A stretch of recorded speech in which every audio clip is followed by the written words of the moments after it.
Hi everyone, this is Allison from the Center, and today I just wanted to talk to you a little bit about male sexual assault and male childhood sexual abuse. Before that, I want to talk a little bit about history, believe it or not.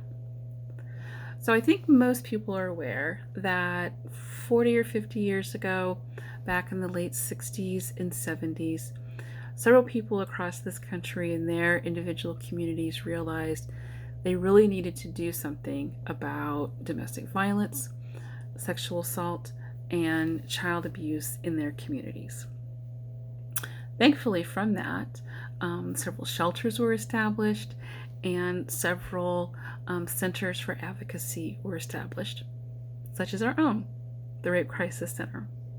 Now, from that, we became, in the mid-80s, the Rape Crisis and Child Protection Center. Now, we have learned a great deal in all these years. We have learned how to be far better advocates. We have learned how to educate our community and educate our survivors. We have learned how to listen. We have learned how to validate. We have learned how to empower survivors and families. And more importantly, we have helped our survivors find their voice in order to heal. What I will say, however, until 10 or 15 years ago, it's been very difficult to help our male survivors find their voice in order to heal, which is very sad because the reality of it is that our little boys and our men are abused basically equally to our little girls and our women in our community. We live in a community and as a society that still views male sexual assault as a joke, that it's the punchline, that if they are assaulted, maybe we question their sexuality, maybe they wanted it. Maybe it wasn't so bad if they were 14 and abused by their teacher.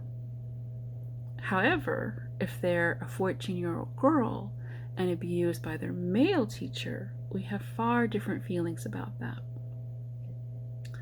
Sexual assault is about power and control. It's about taking something from someone. That can happen to little boys.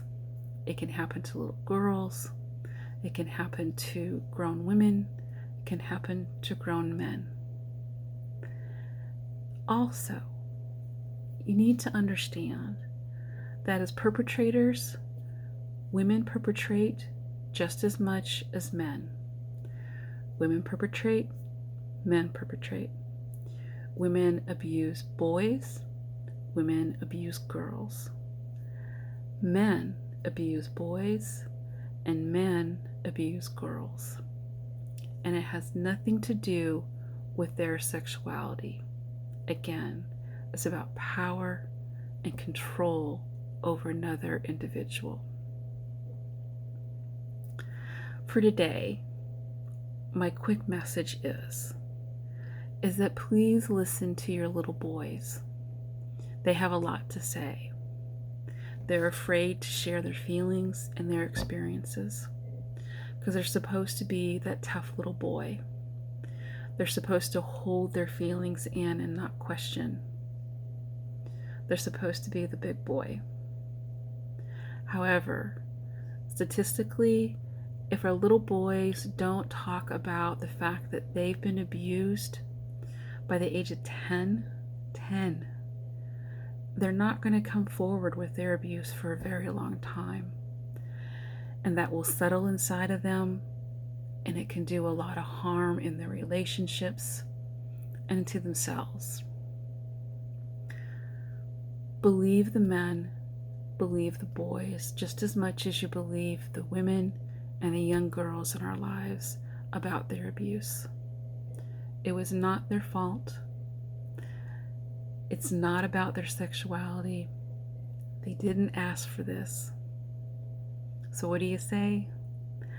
I believe you. This is not your fault. And how can I help you? With that being said, if you have any questions, please give us a call on our hotline. We can still do counseling via video. Our hotline number is 805-736-7273. Thanks. We'll talk to you soon.